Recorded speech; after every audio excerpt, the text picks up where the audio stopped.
हाँ भाई, तो स्ट्रेट लाइन पार्ट नंबर 2। हम लोगों ने अभी तक क्या पढ़ा है इसमें? सिर्फ इंट्रोडक्शन। इंट्रोडक्शन में हम लोगों ने पहले 10वीं क्लास की बातें पढ़ी, फिर ये पढ़ा कि स्लोप क्या होता है, इंक्लिनेशन है ना। स्लोप को निकालते कैसे हैं? अगर एंगल दिया तो टेन थीटा, और एंगल नहीं दिया तो दो पॉइंट दिए हैं तो y2 minus Y one upon x2 minus x1। Clear है? फिर इसके बाद अगर दो पैरेलल लाइंस है तो उनके स्लोप इक्वल होंगे, और अगर तीन पॉइंट कॉलिनियर हैं, A B C are collinear, तो स्लोप ऑफ ए बी और स्लोप ऑफ बी सी क्या होंगे? इक्वल होंगे। अगर दो लाइन परपेंडिकुलर हैं तो उनके स्लोप का प्रोडक्ट -1 होगा। ये बात पढ़ चुके हैं ना। और angle between two lines tan theta is equals to mod के अंदर m2 minus m1 upon 1 plus m1 into m2। ये हम पिछली क्लास में पढ़ चुके हैं। आज हम लोग थोड़ी सी और एक्स्ट्रा बात जान लेते हैं। अगर मान लो कोई लाइन एक्स एक्सिस के पैरेलल है तो उसने एक्स एक्सिस के साथ कितने डिग्री का एंगल बनाया होगा? कितना बनाया होगा? 0 मानेंगे एक तरीके से। तो parallel to X axis, parallel to, अगर कोई लाइन एक्स एक्सिस के पैरेलल है तो थीटा बराबर क्या होगा? 0 डिग्री। तो स्लोप क्या होगा? स्लोप होगा tan 0, और tan 0 क्या होगा? 0। tan 0 क्या होगा? समझ आ गई ये बात यहां तक? फिर इसके बाद अगर कोई line parallel to Y axis है, वाई एक्सिस के पैरेलल, तो वो एक्स एक्सिस के साथ कितना डिग्री का एंगल बनाएगी? 90। तो यहां जो स्लोप होगा वो क्या होगा? tan 90 degree. और tan 90 डिग्री क्या होता है? इनफाइनाइट। और इनफाइनाइट क्या होता है? 1/0। इनफाइनाइट क्या होता है? 1/0। कोई दिक्कत यहां तक?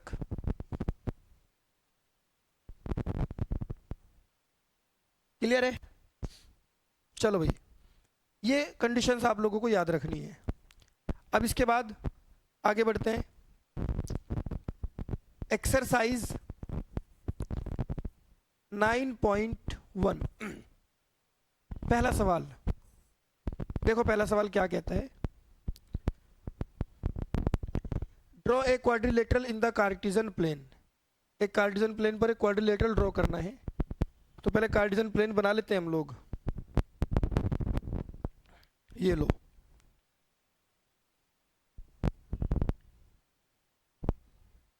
ठीक है।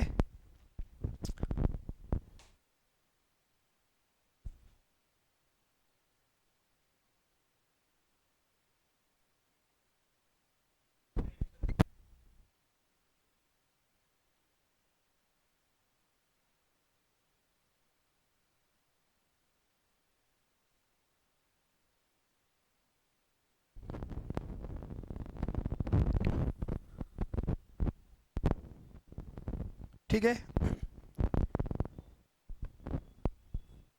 1 2 3 4 5 6 7।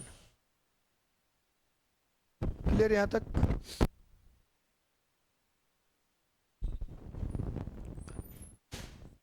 1 2 3 4 5 6 7। -1 -2 -3 -4 -5 -6 -6 और -7। ये -6 हो जाएगा, -7, -1 -2 -3 -4 -5 -6 और -7। अब देखो पहला पॉइंट क्या है? -4,5, -4, एक्स की वैल्यू -4 और वाई की वैल्यू, एक्स की -4 और वाई की 5। ये हमारा पहला पॉइंट हो गया, लिख दिया मैंने -4,5। दूसरा पॉइंट क्या है 0,7, ये 0,7 हो गया 0,7।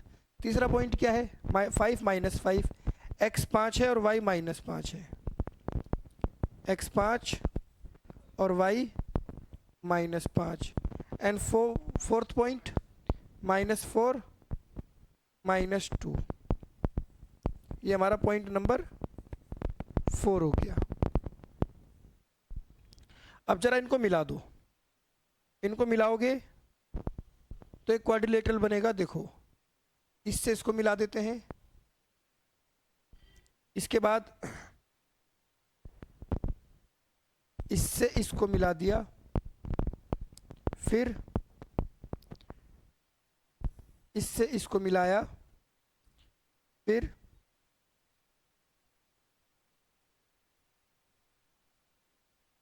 ये लो भाई, क्या बन गया ये क्वाड्रिलेटरल बन गया ना।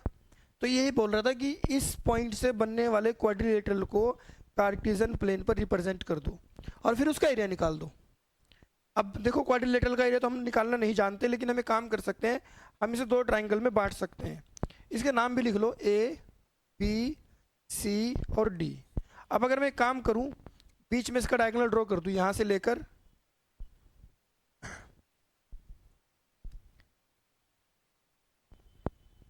डायगोनल ड्रॉ करते हैं यहां से और यहां तक, कोई दिक्कत तो नहीं इसमें?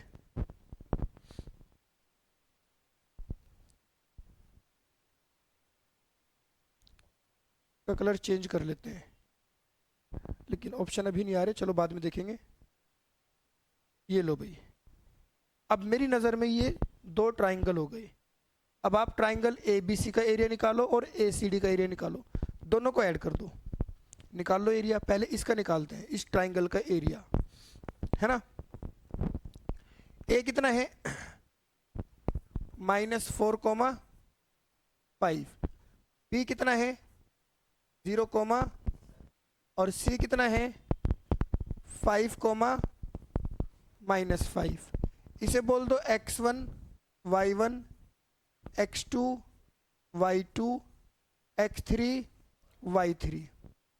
Area of triangle ABC 1/2 mode x1 y2 - y3 plus x2 y3 - y1 plus x3 y1 - y2। यही है ना एरिया। तो 1/2 x1 कितना है -4, y2 7 माइनस y3, और y3 माइनस का 5 है तो माइनस माइनस प्लस हो जाएगा। x2 कितना है 0, y3 -5 है और y1 कितना है 5, और x3 कितना है 5, y1 कितना है 5 और y2 7 है ना। तो भाई बच्चों ये तो हो गया 0, 7 5 12, 12 चौक 48, 1/2 -48, 5 -7 -2 की गुणा 5 में करेंगे -10, तो ये कितना हो जाएगा माइनस का 58, लेकिन मोड से बाहर निकलेगा प्लस का 58 हो जाएगा और ये हो जाएगा 29 स्क्वायर यूनिट। ये किसका एरिया आया ABC का। अब हम किसका एरिया निकालेंगे ADC का। अब हम निकालेंगे ADC का एरिया, ये हमारा ADC है ये वाला, और फिर दोनों को क्या करेंगे प्लस कर देंगे, पूरे क्वाड्रिलेटरल का एरिया आ जाएगा। कर लोगे ना, कोई दिक्कत तो नहीं आज तक? ठीक है, छोड़ दूं? चलो छोड़ देता हूं, ये क्वेश्चन आप लोग ट्राई कर लेना है ना पूरा। दूसरा सवाल देखो, क्वेश्चन नंबर 2 क्या कहता है। The base of an equilateral triangle with side 2a, एक इक्विलेटरल ट्राइंगल का जो बेस है और उस इक्विलेटरल ट्राइंगल की हर एक साइड 2a है, lies along the Y axis, base उसका वाई एक्सिस पर लाई करता है, किस पर करता है? वाई एक्सिस पर, सच दैट, इस तरह the mid point of the base is at origin. Base का मिड पॉइंट कहां पर है? ओरिजिन पर है। देखो पहले हम लोग एक्स एक्सिस वाई एक्सिस बना लेते हैं। एक्स एक्सिस वाई एक्सिस बना लेंगे।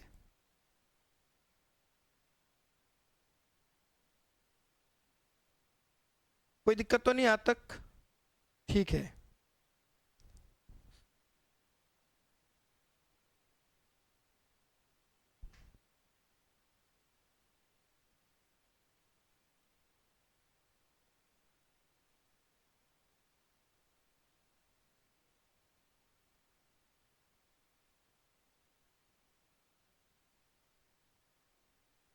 इसके कलर को कैसे चेंज करूं?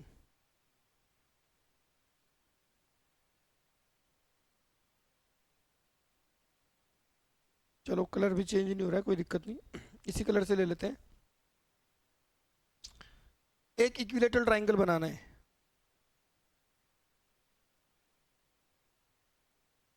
ऐसे बना लो, यहां से यहां तक। ये इसका बेस आ गया। इक्विलेटरल ट्राइंगल का बेस कहां पर बताया इसने? वाई एक्सिस के अलोंग।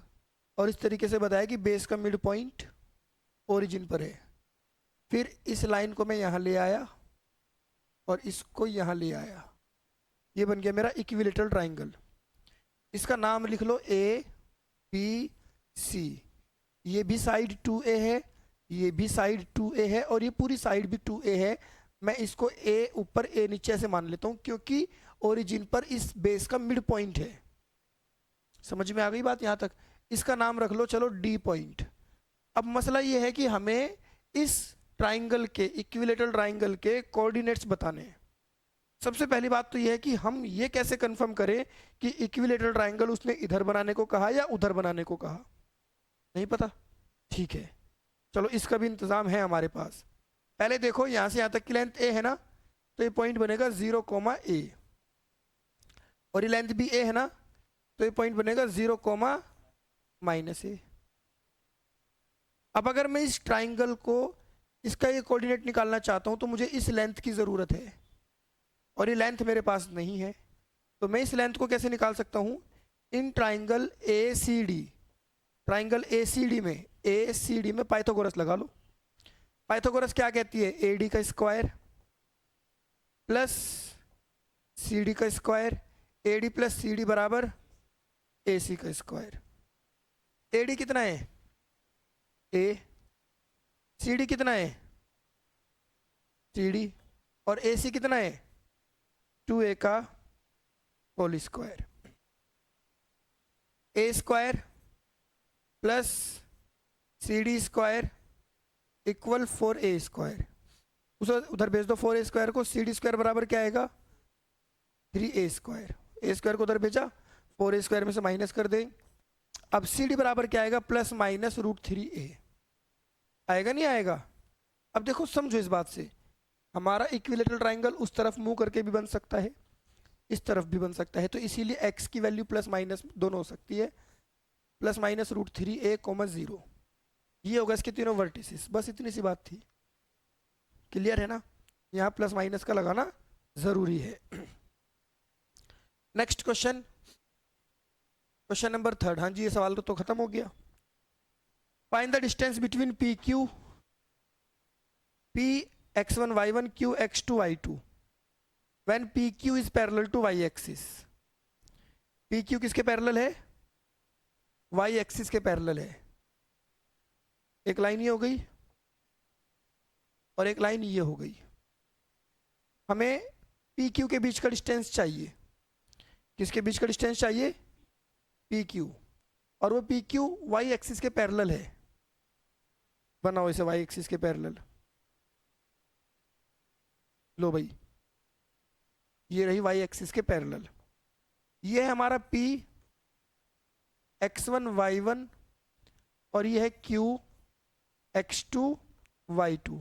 अब जब ये y एक्सिस के पैरेलल है, तो ये लाइन या तो ऊपर जा सकती है या नीचे आ सकती है, ये लेफ्ट राइट में नहीं जाएगी, ये इधर और इधर नहीं जाएगी, और जब ये इधर उधर नहीं जाएगी तो x की वैल्यू में कोई चेंज नहीं आएगा। तो इसका मतलब ये हुआ कि x1 बराबर किसके हो जाएगा, x2 के। इसने बोला है, पहला केस बोला है पैरेलल टू y एक्सिस के अगर पैरेलल है तो, ठीक है। तो पी क्यू का डिस्टेंस क्या होगा, under root x2 minus x1 का होल स्क्वायर और प्लस y2 माइनस y1 का होल स्क्वायर। अब इसके बाद x1 और x2 दोनों बराबर हैं, तो मैंने x1 के बदले x2 लिख दिया, और y2 माइनस y1 का होल स्क्वायर, ये क्या हो जाएगा, 0।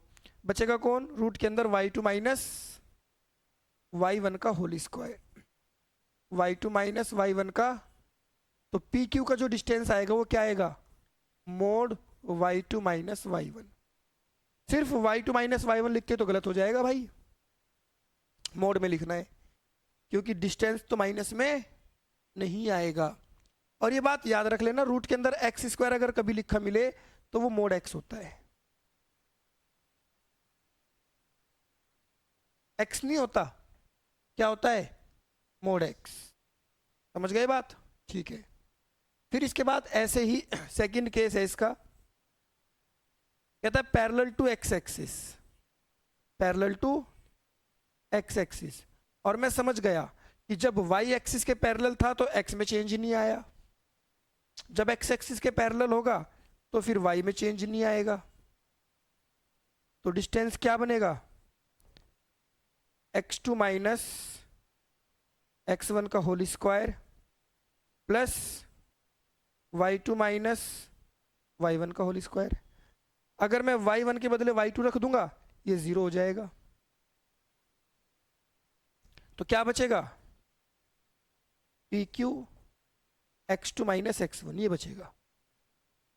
गलत तो नहीं बोला मैंने, ये आ गया दोनों लाइन के बीच का डिस्टेंस। क्वेश्चन नंबर 4, देखो फोर्थ क्वेश्चन क्या कहता है, find A point on the x axis, x axis पर एक पॉइंट बताओ जो 7, 6 और 3, 4 से इक्वल डिस्टेंस पर है। ये तो 10वीं क्लास का सवाल था, हमने ये सवाल 10वीं में भी पढ़ा था ऐसा ही, ठीक है ना। एक्स एक्सिस पर एक पॉइंट बताओ, मान लो यहां है वो पॉइंट, इसका नाम रख लो a,0। एक्स एक्सिस पर है तो y की वैल्यू क्या होगी, 0, जो कि 3,4, मान लो 3,4 यहाँ है इससे, और 7, 6 यहाँ है इससे, इक्वल डिस्टेंस पर, जितना डिस्टेंस ये है उतना डिस्टेंस ये है, ऐसा हमें दिया। मान लो इसका नाम a है, इसका नाम b है और इसका नाम c है, तो ए बी का डिस्टेंस बराबर है AC का डिस्टेंस, ए बी का डिस्टेंस बराबर है AC का distance. x2 minus x1, a minus 3 का होल स्क्वायर, 0 माइनस 4 का होल स्क्वायर बराबर है AC x2 माइनस x1 का होल स्क्वायर प्लस 0 माइनस 6 का होल स्क्वायर। हो गया डिस्टेंस, ये इससे कैंसिल हो गया, a माइनस बी का होल स्क्वायर क्या होता है, a square plus B square minus 2ab, और 4 का स्क्वायर क्या होता है 16। इधर भी लगाओ, a का स्क्वायर प्लस b का स्क्वायर, 7 दूनी 14a और प्लस 36, बोलो a स्क्वायर से a स्क्वायर गया। फिर इसके बाद -14 को इधर ले आओ, क्या हो जाएगा +14, और उधर ऑलरेडी क्या लिखा हुआ है -6, 36 और 49 85 हो गया, उधर 16 और 9 25, 25 को उठा के इधर ले आओ, तो ये क्या बनेगा 8a इज इक्वल्स टू 60, 4 दूनी 8, 15 चौके 60, a की वैल्यू कितनी आएगी 15/2, 7.5। तो हमारा पॉइंट क्या बनेगा, क्या बनेगा 7.0। क्लियर है?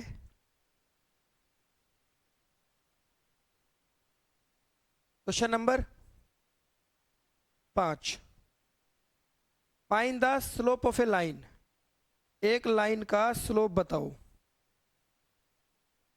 Which passes through the origin, जो कि ओरिजिन से पास करेगी। और कहां से पास करेगी, मिड पॉइंट से पास करेगी। किसके मिड पॉइंट से, एक लाइन सेगमेंट के मिड पॉइंट से। वो लाइन सेगमेंट कहां है, वो line segment joining the point, in point को जोड़ के बन रहा है। एक लाइन का स्लोप बताओ जो ओरिजिन से पास करेगी और उसके अलावा एक पॉइंट से और पास करेगी। वो पॉइंट कौन सा है, मिड पॉइंट है। किसका मिड पॉइंट है, पी बी का। पी बी एक लाइन सेगमेंट है जो इन दो पॉइंट से मिलकर बन रही है। पहले इसका जरा डायग्राम बनाने की कोशिश करते हैं। डायग्राम बनाती बात बन जाएगी, आसान लगेगी हमें। देखो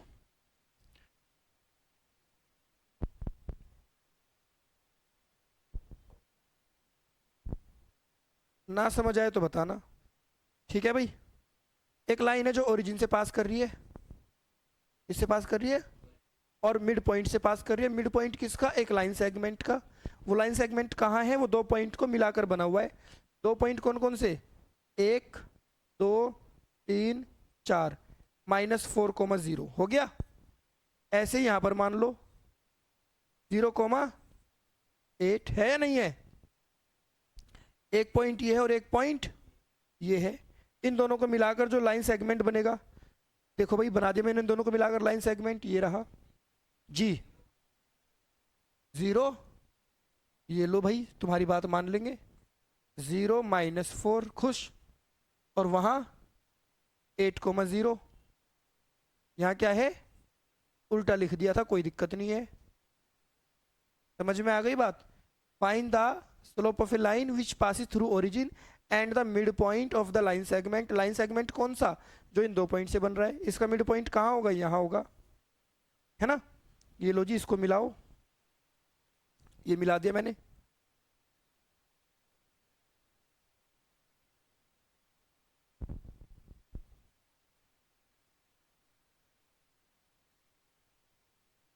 अब इसको थोड़ा सा सही करके ऐसे ड्रॉ कर दिया, ठीक है। हमसे इस लाइन का स्लोप पूछा है, बता देंगे बहुत आसानी के साथ। इसका नाम P था और इसका नाम B था। इसका नाम A रख लो और इसका नाम D रख लो। स्लोप किसका पूछा है, AD का। AD कहाँ कहाँ से पास हो रहा है, एक तो ओरिजिन से और एक इस लाइन सेगमेंट के मिड पॉइंट से। अब इसका मिड पॉइंट कैसे निकालूं, मिड पॉइंट फॉर्मूले से। यहां लिख लो D is mid point of PB। इसका मिड पॉइंट है PB का। तो अब P के बारे में क्या दे रखा है, 0,-4 और B के बारे में क्या दे रखा है, 8,0। तो जब मैं मिड पॉइंट निकालने चला तो मिड पॉइंट कैसे निकलेगा, x1 + x2/2। x1 कितना है 0 और x2 कितना है 8 अपॉन कितना आया। और जब मैं y निकालने चला, y1 + y2/2। y1 कितना है -4 और y2 कितना है 0। कितना आएगा, लो भाई ये वाला पॉइंट आ गया 4,-2। दो पॉइंट हो गए नहीं हो गए, एक तो 0 0 और एक 4, और अब बहुत आसानी से हम स्लोप निकाल सकते हैं। स्लोप ऑफ ए क्या है 0 0 और डी क्या है 4, -2। ये x1 y1 है, ये x2 y2 है। तो क्या आएगा इसका slope, y2 - y1 upon x2 - x1। बताओ y2 कितना है -2, y1 0 है, x2 4 -0, -2/4 कितना आएगा माइनस का 1/2, ये आंसर है। नहीं आई बात समझ में? आ गई समझ में? ठीक है जी। नेक्स्ट क्वेश्चन, क्वेश्चन नंबर 6 क्या कहता है? देखो, ये रहा question number 6। Without using the Pythagoras, Pythagoras का तो यूज ही नहीं करना है। Show that the point 4435 -1 are the vertices of right angled triangle. सुन लो, पहले बना लेते हैं इसको, इसको बनाते हैं पहले। ये लो जी, मैंने ये एक ट्राइंगल बनाया, ठीक है। इसके वर्टिसेस क्या दे रखे हैं बताना? 4435 -1 ए बी सी। अब इसने कहा पाइथागोरस का यूज किए बिना बताओ कि ये एक राइट एंगल ट्राइंगल है। कैसा ट्राइंगल है? अगर ये पाइथागोरस की बाउंडेशन ना लगाता तो मैं कैसे करता? मैं ए बी का डिस्टेंस निकालता, बी सी का निकालता, ए सी का निकालता, और फिर दो साइड के स्क्वायर कसम तीसरी साइड के स्क्वायर के बराबर, मतलब पाइथागोरस थ्योरम सेटिस्फाई करके दिखा देता और कह देता कि पाइथागोरस थ्योरम सेटिस्फाई हो गई तो ये ट्राइंगल राइट एंगल। लेकिन इसने हमें मना कर दिया। क्या बोल दिया? पाइथागोरस का यूज मत करना। तो अब मैं क्या करूंगा? अब मैं काम करता हूं, मैं स्लोप निकालता हूं। स्लोप ऑफ, या पहले ऐसे लिख लो, ए कितना है? ए 44 और बी कितना है? 3 5। तो बताओ स्लोप ऑफ ए बी क्या होगा?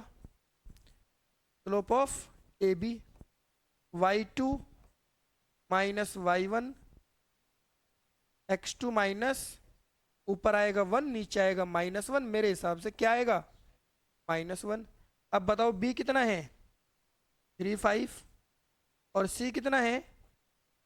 -1 तो स्लोप ऑफ BC का स्लोप क्या होगा? y2 -y1 upon x2 -x1। तो ये कितना होगा? -6 अपॉन -4, कितना बनेगा? 3/2। बिल्कुल सही बोला आपने। उसके बाद C कितना है? -1 ए कितना है? 4 तो स्लोप ऑफ AC कितना आएगा? CA लिख लो चलो। 4 -1 4 -1 4 माइनस, सेम सेम है, कट के बना जाएगा। मैंने तीनों साइड का स्लोप निकाल दिया, AB का भी, BC का भी और AC का भी। अब मैं एक चीज ऑब्जर्व कर रहा हूं, आप भी कर रहे हो। स्लोप ऑफ AB और स्लोप ऑफ CA या AC, AB का स्लोप -1 था, इसका स्लोप 1 है, कुल मिलाकर -1 ही आया। दो साइड के स्लोप का प्रोडक्ट -1 आ गया। इसका मतलब ये दोनों एक दूसरे के परपेंडिकुलर है। तो therefore AB is perpendicular to CA, hence triangle ABC is right angled triangle. और दोनों में कॉमन कौन सा लेटर है? A। तो एट ए पर बनेगा राइट एंगल। कहाँ बनेगा? कोई दिक्कत तो नहीं यहाँ तक? ठीक है, चलो अगले क्वेश्चन पर चलते हैं।